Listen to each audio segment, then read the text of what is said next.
Heat embossing is one of the coolest ways to really add impact to your cards. It adds dimension and shine, and it's really cool. Embossing powders are super cheap and they're gonna last longer than you're alive. So today I've got a video all about heat embossing. I also have a free download for you right down in the description. Grab it for free. Shares all my tips and tricks on heat embossing, what to do, what not to use. So let's get into it. Heat embossing is a technique that adds texture and dimension to your cards. So I'm going to show you all the tips and tricks that I've learned along the way. You need some embossing powder, an embossing pad, and some kind of heat tool. Anytime I use my embossing pad, I always go ahead and refill it first. So what an embossing pad is it's basically a clear sticky ink because you need your embossing powder to stick to something. So I use this embossing pad 9 out of 10 times because it's ultra slow drying, which means I don't have to rush. But I also use this white pigment ink and Catherine Puller inks to heat emboss sometimes as well. So I'm going to get into all that in the video. Let's first just do a simple heat embossing. So I'm using my stamp positioner, which is my Misty. And as long as I keep my paper down there in that corner and don't move the stamp, all my stamping is going to be perfect.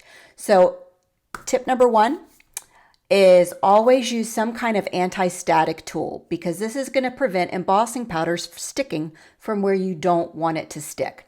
So now I'm using my freshly inked Juicy ink pad, my embossing ink pad from Wow, inking up my stamp, and then I'm just going to press down and make sure that the stamp makes contact with the paper. Now this is white paper and it's a clear ink, so you're not going to see much. I'm going to do it again on colored cardstock because I want to show you that you can actually do embossing without heat by creating a watermark. So I've gone ahead and inked that stamp up with that same embossing pad, and then I'm going to press it onto colored cardstock so you can actually see it, and then I'm just going to let it dry. I'm not going to add any embossing powder, nothing, and that is going to create a watermark look. So going back to the first piece of paper that we inked up with that embossing pad, because I used the Wow embossing pad, I didn't have to work so quickly. So that ink is still wet. So I'm sprinkling on a little bit of pink embossing powder and a little bit of orange to get a little two-tone look. This is translucent embossing powder. So if you see a T on your embossing powder jar, that means translucent. So you can't use that on dark cardstock because it's not going to show up. If you have an O on your embossing powder, that means opaque, and it will show up on dark cardstock, which I'll show you in a little bit. So right now I just inked up the stamp with the embossing pad from Wow. The stamp I'm using for every single background I'm making here so you can see all the difference. And then I'm just going to go ahead and melt that powder. Another tip is to make sure your heat gun is good and heat it up. Heat it up for 25 seconds before you bring it to the paper. Then your gun is going to be hot and it's going to distribute the heat evenly and dry your embossing powder quicker. And look at this two-tone look. Very easy, 2 embossing powders, 1 stamp. Bada bang. And here's a look at the watermark look next to it. 2 totally different looks, but one requires no heat, the other one requires embossing powder and heat. Love it. Love both. Now remember when I told you you can use other inks to heat emboss with? One of them is Catherine Puller inks.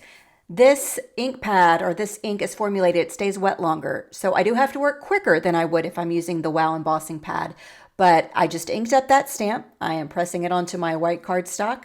That's it. Bada bang, bada boom. That's all you got to do.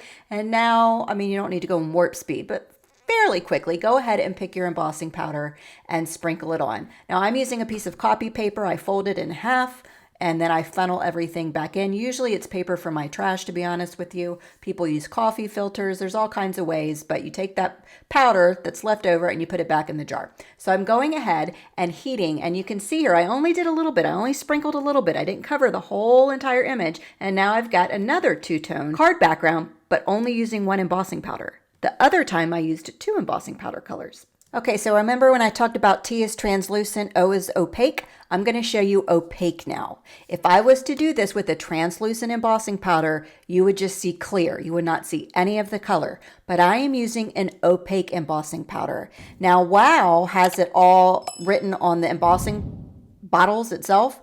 But if you're not sure, just Google it and figure out, your brand and look it up and see what the formulation is. But this is Opaque. So I'm going to go ahead, funnel it back in, yada, yada, yada. You're sick of seeing that. But because it's opaque, you're going to be able to see the green. Now, again, if I used a translucent embossing powder, it would just be clear. And that's it. But check this out. And my gun is good and warm up because I am constantly using it. So things are embossing and melting much quicker now. And I always zap the back of my cardstock when I'm done, and that will help even out any warping that you may have gotten from putting the heat on the paper. And look at this. I love this color. It's a color blend. It has green and gold and all kinds of stuff mixed in it, and it's pretty. Let me take a minute and thank today's sponsor, Ritual. Now, Ritual are vitamins, but not just any vitamins, all right? I'm going to get into that in a second. But I went online and I checked their website because I'm pretty skeptical about anything. So all of their ingredients are out there. There's nothing hidden, no little fine print anywhere. I went online, I took a quiz, and they recommended 2 types of vitamins for myself. So these are the ones that I'm actually taking based on the quiz. And I also got some for my children and my husband. So they are a delayed release, so it works all day. It's easy on the belly. They're vegan, non-GMO, gluten-free, no sugar added in them, so no calories. I've been using them for a couple months now and I can feel the difference. So I wanted to share that with you. I have a 20% off coupon for the first month with Ritual. It's down in the description below. Just click the link, use my coupon code and check it out for yourself. Let me know what you think. You can even use your stencils. This is just an open, it's a stencil with leaves in it. It's very open where the stenciling is. That makes no sense what I just said. These leaves have a lot of open space. Let me try that again. So all I did was take a blending tool and I'm just pouncing the ink in there. I'm not being careful. It doesn't matter. I just want to make sure that the ink is on the cardstock, which you can see because I'm using black cardstock now. This is another opaque embossing powder, so it's going to show up on dark cardstock, but it has chunks in it. It has chunks of glitter. So when you have a chunky embossing powder or anything with that texture in there, I heat it from the back side instead of the front side, because if I heat it from the front side, all the chunks are going to blow off. So heat it from the back side, and once it's good and melted, you're good to go. I will link all of the actual embossing powders I'm using today in case you want to check it out, but this one that's got metallic gold and silver, and I'm no chemist, but this is some cool looking stuff. All right, let's talk about sentiments, because a lot of times I personally like to heat emboss all of my sentiments because that's what goes on the top. That's the last thing that I put on my card. When I am heat embossing white on black, I use a white pigment ink. This particular one is from scrapbook.com. Now, I used an anti-static tool at the top and I didn't use it at the bottom. Sentiments. This is also in my little download. Super fine, super fine, super fine, super fine embossing powder.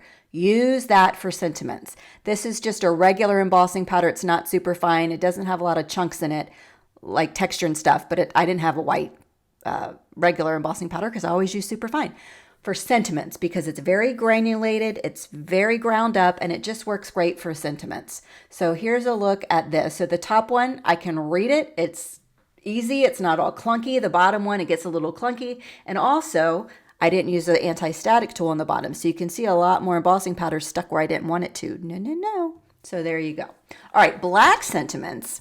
Actually, I do not use black embossing powder. I find it gets everywhere. I don't know why. So I just ink that up with regular black pigment ink, and I'm still using that clear, not white. The other one was white. This is clear superfine. Again, superfine is key for my sentiments. Then I'll heat it up and it is perfect every single time. Every time. So super fine for your sentiments. Just keep that in mind. Okay?